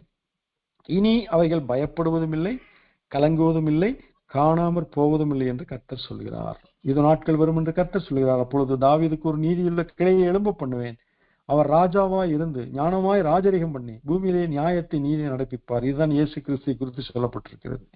அவர் நாட்களில் யூதா ரட்சிக்கப்படும், இஸ்ரவேல் சுகமாய் வாசம் பண்ணும். அவருக்கு இடும் நாமம் நமது நீதியாய் இருக்கிற கர்த்தர் என்பதே. ஆதலால் இதோ நாட்கள் வரும், அப்பொழுது இஸ்ரவேல் புத்திரரை எகிப்து தேசத்திலிருந்து அழைத்து கொண்டு வந்து கர்த்தருடைய ஜீவனை கொண்டு சத்தியம் பண்ணாமல் இஸ்ரவேல் வீட்டின் சந்ததியாராய் தங்கள் சுய தேசத்தில் குடியிருக்கும்படிக்கு வடதேசத்திலும் நான் அவர்களை துரத்தி இருந்த எல்லா தேசங்களிலும் அழைத்து வழிநடத்தி கொண்டு வந்த கர்த்தருடைய ஜீவனை கொண்டு சத்தியம் பண்ணுவார்கள் என்று கர்த்தர் சொல்லுகிறார். அப்படி என்றால் ஒரு பாதுகாப்பு பராமரிப்பு இந்த ஆட்டு மந்தைக்கு கிடைக்கிறது. காரணம், கர்த்தர் அதிலே தலையிடுகிறார். இன்றைக்கு கர்த்தர் வேடிக்கை பார்க்கிறவர்கள் அல்ல. காணாமல் போனவர்களை கண்டுபிடிக்காதபடிக்கு அவர் ஓய்வதில்லை. ஆகையினால் நம்முடைய வாழ்க்கையிலே நாம் மேய்ச்சலின் தொழிலை ஏதோ ஒரு வகையில் செய்து கொண்டுதான் இருக்கிறோம். அவைகளை நாம் நியாயமாய், அன்பாய், கரிசனையாய் மேய்க்க வேண்டும். அது மட்டுமல்ல, எசேக்கியேல் 34 அதிகாரத்திலும் இதை குறித்து நாம் பார்க்கலாம். எசேக்கியேல் 34 மேய்ப்பனை குறித்தும் மேய்ச்சலை குறித்தும் கர்த்தர் சொல்லி இருக்கிறது என்ன என்று நாம் காண்போம். எசேக்கியேல் 34 அதிகாரம். கர்த்தருடைய வார்த்தை எனக்கு உண்டாகி, அவர் மனுபுத்திரனே, இஸ்ரவேலின் மேய்ப்பருக்கு விரோதமாக தீர்க்க தரிசனம் உரை. நீ தீர்க்க தரிசனம் உரைத்து அவர்களுடைய சொல்ல வேண்டியது என்னவென்றால், கர்த்தராகிய ஆண்டவர் மேய்ப்பருக்கு சொல்லுகிறார், தங்களையே மேய்க்கிற இஸ்ரவேலின் மேய்ப்பருக்கு ஐயோ, மேய்ப்பரல்லவா மந்தையை மேய்க்க வேண்டும். நீங்கள் நெய்யை சாப்பிட்டு ஆட்டு மயிரை உடுப்பாக்கி கொள்கிறீர்கள், கொழுத்ததை அடிக்கிறீர்கள், மந்தையையோ மேய்க்காமல் போகிறீர்கள். நீங்கள் பலவீனமானவைகளை பலப்படுத்தாமலும் நசல் கொண்டவைகளை குணமாக்காமலும் எலும்பு முறிந்தவைகளை காயம் கட்டாமலும் துரத்துண்டவைகளை திருப்பிக் கொண்டு வராமலும் காணாமற் போனவைகளை தேடாமலும் போய் பலாத்காரமும் கடூரவுமாய் அவைகளை ஆண்டீர்கள். மெய்ப்பெண் இல்லாததினால் அவைகள் சிதறுண்டு போயின. சிதறுண்டு போனவைகள் காட்டு மிருகங்களுக்கெல்லாம் இரையாயின. என் ஆடுகள் சகல மலைகளிலும் உயரமான சகல மேடுகளிலும் அலைப்புண்டு. பூமியின் மீதெங்கும் என் ஆடுகள் சிதறி திரிகிறது. விசாரிக்கிறவனும் இல்லை, தேடுகிறவனும் இல்லை. ஆகையால் மெய்ப்பரே, கர்த்தருடைய வார்த்தையை கேளுங்கள். கர்த்தராகி ஆண்டவராயிருக்கிற நான் என் ஜீவனை கொண்டு சொல்கிறேன். மெய்ப்பெண் இல்லாததினால் என் ஆடுகள் சூறையாகி என் ஆடுகள் காட்டு மிருகங்களுக்கெல்லாம் இரையாய் போயின. என் மெய்ப்பர்கள் என் ஆடுகளை விசாரியாமற் போனார்கள். மெய்ப்பர்கள் மந்தையை மேய்க்காமல் தங்களையே மேய்த்தார்கள். ஆகையால் மெய்ப்பரே, கர்த்தருடைய வார்த்தையை கேளுங்கள். கர்த்தராகிய ஆண்டவர் சொல்லுகிறார், இதோ நான் மெய்ப்பருக்கு விரோதமாக வந்து என் ஆடுகளை அவர்கள் கையிலே கேட்டு, மெய்ப்பர் இனி தங்களையே மேய்க்காதபடி மந்தையை மேய்க்கும் தொழிலை விட்டு அவர்களை விலக்கி, என் ஆடுகள் அவர்களுக்கு ஆகாரமாய் இராதபடி அவைகளை அவர்கள் வாய்க்கு தப்ப பண்ணுவேன் என்று சொல்லு. கர்த்தராகிய ஆண்டவர் சொல்லுகிறது என்னவென்றால், இதோ நானே என் ஆடுகளை விசாரித்து அவைகளை தேடி பார்ப்பேன். ஒரு மேய்ப்பன் சிதறுண்ட தன் ஆடுகள் நடுவே இருக்கிற நாளில் தன் மந்தையை தேடி கொண்டிருக்கிறது போல நான் என் ஆடுகளை தேடி மப்பும் மந்தாரமான நாளிலே அவைகள் சிதறுண்டு போயின எல்லா இடங்களிலிருந்து அவைகளை நான் தப்பி வர பண்ணி அவைகளை ஜனங்களிடத்திலிருந்து புறப்படவும் தேசங்களிலிருந்து சேரவும் பண்ணி அவர்களுடைய சுய தேசத்தை அவைகளை கொண்டு வந்து இஸ்ரவேல் மலைகளின் மேலும் ஆறுகள் அண்டையிலும் தேசத்தின் சகல வாசஸ்தலங்களிலும் அவளை மேய்ப்பேன். அவைகளை நல்ல மேய்ச்சலிலே மேய்ப்பேன். இஸ்ரவேலுடைய உயர்ந்த மலைகளில் அவைகளுடைய தொழுவம் இருக்கும். அங்கே அவைகள் நல்ல தொழுவத்தில் படுத்துக் கொள்ளும். இஸ்ரவேல் மலைகளின் மேல் நல்ல மேய்ச்சலை மேயும். என் ஆடுகளை நான் மேய்த்து அவைகளை நான் நடக்குவேன் என்று கர்த்தராகிய ஆண்டவர் சொல்கிறார். நான் காணாமற் போனதை தேடி துரத்துண்டதை திரும்ப கொண்டு வந்து எலும்பு முறிந்ததை காயம் கட்டி நசல் கொண்டதை திடப்படுத்துவேன். நியாயத்துக்கு தக்கதாய் அவைகளை மேய்த்து புஷ்டியும் பலமுள்ளவைகளை அழிப்பேன். என் மந்தையே, கர்த்தராகிய ஆண்டவர் சொல்வது என்னவென்றால், இதோ ஆட்டுக்கும் ஆட்டுக்குட்டிக்கும் ஆட்டுக்கும் ஆட்டுக்கடாக்களுக்கும் வெள்ளாட்டு கடாக்களுக்கும் நான் நியாயம் தீர்ப்பேன். பாருங்கள், இங்கு கர்த்தர் தலையிடுகிறார். குடும்பத்திலே வர்ற பிரச்சனைகளை கர்த்தர் தலையிடுகிறார். குடும்பத்திலே குடும்ப தலைவனும் குடும்ப தலைவனும் மேய்ப்பொருளாய் இருக்கிறார்கள். பிள்ளைகளை மேய்க்க வேண்டிய விதத்திலே அவர்கள் நடத்தாவிட்டால் கர்த்தர் அங்கு வருகிறார். கர்த்தர் அங்கு நியாயம் விசாரிப்பார் என்று பார்க்கிறோம். அதே போல திருச்சபையில் நடத்துகிறவர்கள், மிஷினரி இயக்கங்களை நடத்துகிறவர்கள், சமுதாய நற்பணி இயக்கங்களை செய்கிறவர்கள், கிறிஸ்துவ நாமத்தினாலே பலவிதமான ஊழியங்களை செய்கிறவர்கள் மேய்ப்பொருளாய் இருக்கிறார்கள். அவர்கள் நியாயப்படி ஆடுகளை மேய்க்காமல் தங்களே மேய்த்துக் கொண்டிருந்தால் கர்த்தர் அவர்கள் கையிலே இழந்து போனதை குறித்து கணக்கு கேட்பார். மட்டுமல்ல, ஆடுகளுக்குள்ளாய் வருகிற பிரச்சனைகளையும் கர்த்தர் நியாயம் தீர்க்கிறார். என் மந்தையே, கர்த்தராய் ஆண்டவர் சொல்வது என்னவென்றால், இதோ ஆட்டுக்கும் ஆட்டுக்கடாக்களுக்கும் வெள்ளாட்டு கடாக்களுக்கும் நான் நியாயம் தீர்ப்பேன். நீங்கள் நல்ல மேய்ச்சலை மேய்ந்து உங்கள் மேய்ச்சல்களில் மீதியானதை உங்கள் கால்களால் மிதிக்கலாமா? தெளிந்த தண்ணீரை குடித்து மீதியாய் இருக்கிறதை உங்கள் கால்களால் குழப்பி போடலாமா?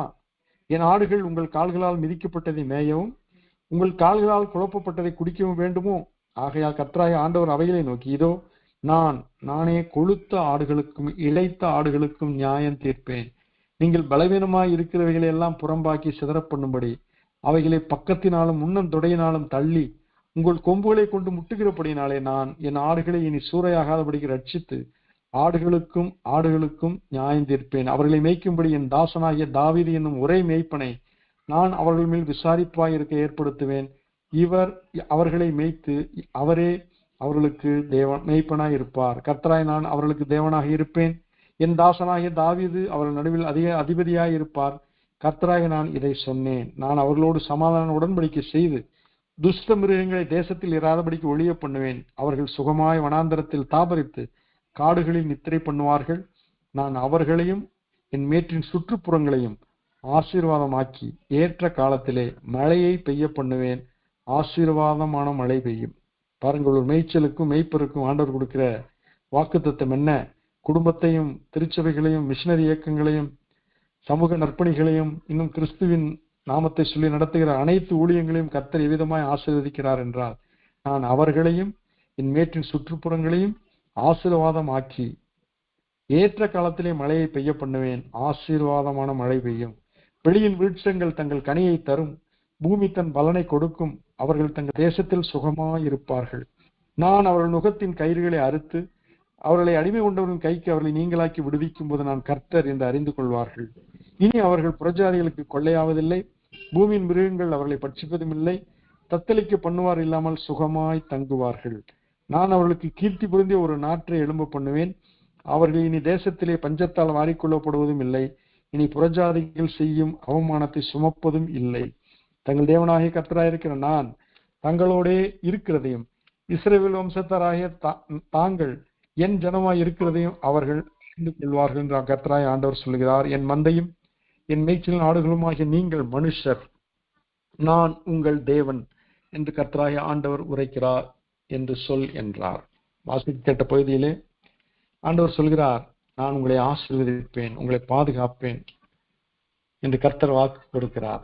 இன்றைக்கு இஸ்ரவேலை ஆசீர்வதிப்பதே எனக்கு பிரியம் என்று சொன்ன கர்த்தர் நம் குடும்பத்தை ஆசீர்வதிக்க விரும்புகிறார்.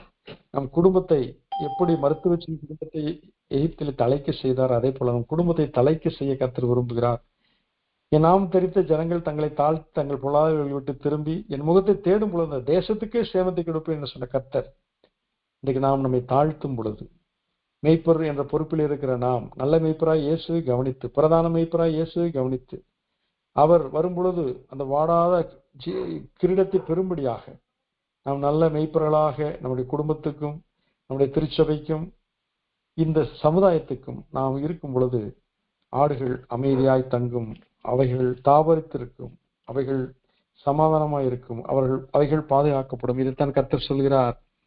இஸ்ரவேல் வம்சத்தாராய தாங்கள் என் ஜனமாய் இருக்கிறதையும் அவர்கள் அறிந்து கொள்வார்கள். என் மந்தையும் என் மேய்ச்சலின் ஆடுகளுமாகிய நீங்கள் மனுஷர், நான் உங்கள் தேவன் என்று கர்த்தராகிய ஆண்டவர் உரைக்கிறார் என்று சொல் என்றார். அப்படி என்றால் இன்றைக்கு தேவனாகிய கர்த்தர் நமக்கு மேய்ப்பராய் இருக்கிறார். நாம் அவர் கைக்குள்ளான ஆடுகளாயும் அவருக்கு சொந்தமான ஜனமாயும் இருக்கிறோம். அவர் நம்மை மேய்க்கிற தேவன், சகல சத்தியத்துக்குள்ள நடத்துகிற தேவன். சத்தியத்தை மேய்ந்து கொள் என்று வேதம் சொல்லி இருக்கிறது. அப்படி என்றால் நாம் இரவும் பகலும் வேதத்திலே தியானமாய் இருக்கும்போது நாம் புல்லுள்ள இடங்களே மேய்க்கப்படுகிறோம். பரிசுத்த ஆவியானவருடைய அருள் மலையிலே நாம் இருக்கும் பொழுது, அவருடைய நடத்தலுக்குள்ள இருக்கும் பொழுது நாம் தாகம் தீர்க்கப்படுகிறோம். அமர்ந்த தண்ணீர் அண்டையில் நடத்தப்படுகிறோம். இயேசு கிறிஸ்து அதைத்தான் சொன்னார், என்னை விசுவாசத்தினுடைய உள்ளத்திலிருந்து ஜீவ தண்ணீர் உள்ள நதிகள் புறப்பட்டு ஓடும். அப்படி என்றால் பரிசுத்த ஆவியானவர் ஜீவ தண்ணீருக்கு, இயேசு கிறிஸ்து ஜீவ தண்ணீருக்கு ஒப்பிடப்படுகிறார். இயேசு சமாரிய பெண்ணிடத்திலே சொன்னார், இந்த கிணற்றிலே, யாக்கோபுடைய கிணற்றிலே குடிக்கிற தண்ணீரை குடித்தால் மறுபடியும் தாகம் உண்டாகும். நான் குடிக்கிற தண்ணீரை குடிக்கிறவன் ஒரு காலம் தாகமடையான் என்று சொன்னார். அப்படி என்ற ஆண்டவர் புல்லுள்ள இடங்களில் மேய்த்து அமர்ந்த தண்ணீர் அண்டையை நடத்துகிறார் என்றால் நமக்கு ஒரு திருப்தியான வாழ்க்கை, ஒரு ஆரோக்கியமான வாழ்க்கை, ஒரு பாதுகாப்பு நிறைந்த வாழ்க்கை, ஒரு சமாதானம் நிறைந்த வாழ்க்கை நமக்கு இருக்கும். ஆடுகள் எல்லாம் இரவிலேயே தூங்கிக் கொண்டிருக்கின்றன, ஆனா மேய்ப்பர்கள் காத்து கொண்டிருந்தார்கள். இன்றைக்கு இஸ்ரவேலை காக்கிறவர் உறங்குவதும் இல்லை, தூங்குவதும் இல்லை. கர்த்தர் உன்னை காக்கிறவர். கர்த்தர் உன் வலது பக்கத்தில் உனக்கு நிழலாய் இருக்கிறார். பகலிலே வெயிலாகிலும் இரவிலே நிலவாகிலும் உன்னை சேதப்படுத்துவதில்லை. காரணம், கர்த்தர் நம்முடைய மேய்ப்பராய் இருக்கிறார். அவர் நம்மை திருப்தியாக்குவார். என் சத்துருக்களுக்கு முன்பாக அவர் பந்தியை ஆயத்தப்படுத்தி அவர் என் தலையை எண்ணெயால் அபிஷேகம் பண்ணுகிறார். என் பாத்திரம் நிரம்பி வழிகிறது. நிரம்பி வழிகிறது ஒரு திருப்தியான வாழ்க்கை, ஒரு குறைவற்ற வாழ்க்கை, சம்பூர்ணமான ஒரு வாழ்க்கை. உங்களுக்கு இருக்கிறவைகள் போதும் என்று எண்ணுங்கள், அதுதான் திருப்தியான வாழ்க்கை. உண்ணவும் உடுக்கவும் இருந்தால் போதும் என்று எண்ணுங்கள். வாயை கட்டி வயிற்றை கட்டி சேமித்து வைக்கிறேன் என்ற சுபாவம் உலகத்துக்குரியது. ஆனால் நாம் இருப்பதை, ஆண்டவர் கொடுத்ததை சந்தோஷமாய் புசித்து, ஆண்டவர் கொடுத்ததை சந்தோஷமாய் உடுத்தி, சமாதானமாய் சந்தோஷமாய் திருப்தியாய் வாழும் பொழுது இயேசுவுக்கு மகிமை உண்டாகும், சாட்சி உண்டாகும். பவுல் சொல்கிறார், அவர்கள் என்னை குறித்து தேவனை மகிமைப்படுத்தினார்கள். இன்றைக்கு நாம் கிறிஸ்துவின் கைக்குள்ளான ஆடுகளாய் மந்தையாய் இருக்கும் பொழுது நம்மை குறித்து தேவன் மகிமைப்படுவார். நம் வாயிலாக உலகம் கிறிஸ்துவை அறிந்து கொள்ளும். ஆகினால் இந்த நல் மெய்ப்பராகி இயேசுடைய ஆளுகையின் கீழாய் நாம் கடந்து வருவோம். அவருடைய சத்தம் கேட்டு அவருடைய சித்தம் செய்வோம்.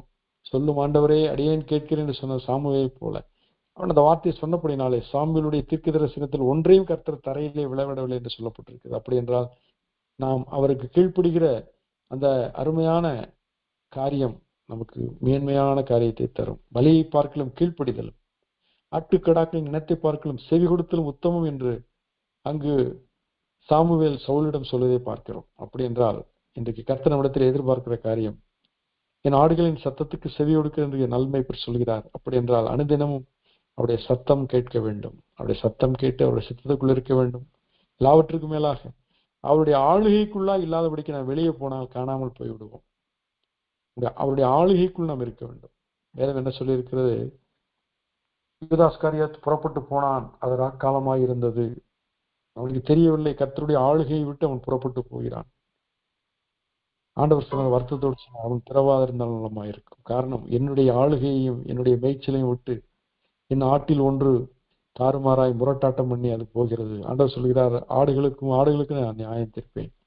நீ மேய்ச்சலை தின்று விட்டு அந்த மேய்ச்சலை உன் கால்களால் அதை தரைவசமாக்குகிறாய். மற்ற ஆடுகள் மேயாதபடிக்கு அதை கெடுத்து போடுகிறாய். தெளிந்த தண்ணீரை நீ குடிக்கிறாய், ஆனால் மீதமான தண்ணீரை உன் கால்களின் குழம்புகளால் குழப்பி சகதி உண்டு பண்ணி மற்ற ஆடுகள் குடிக்கப்படாதபடி செய்கிறாய் என்கிறார். இதெல்லாம் எதை குறிக்கிறது? பின்வாங்கி போனவன் தன் வழியிலே அவன் திருப்தியா இருப்பான் என்பதை போல யூதாஸ் தன் வழியிலே அவன் திருப்தியா இருந்தான். ஆனால் அந்த திருப்தி நிறைவேறவில்லை. அவனுடைய முடிவு பரிதாபமாய் இருந்தது. பின்வாங்கி போகிறவனை குறித்து ஆண்டவர் சொன்னான், அவன் மேல் பிரியமாய் இருக்க மாட்டேன் என்கிறார். ஆனால் கர்த்தருடைய மந்தையிலே நாம் இருக்க அழைக்கப்பட்டிருக்கிறோம். அவர் நமக்கு நல் மேய்ப்பராய் இருக்கிறார். அவர்களுடைய கரத்துக்குள் அடங்கி இருப்போம். ஏற்ற வேளையில் அவர் உங்களை உயர்த்தும்படி அவருடைய பலத்த கரத்துக்குள் அடங்கி இருங்கள். கர்த்தருக்கு ஸ்தோத்திரம். இத்தோடு வேத பாடம் நிறைவுற்றது.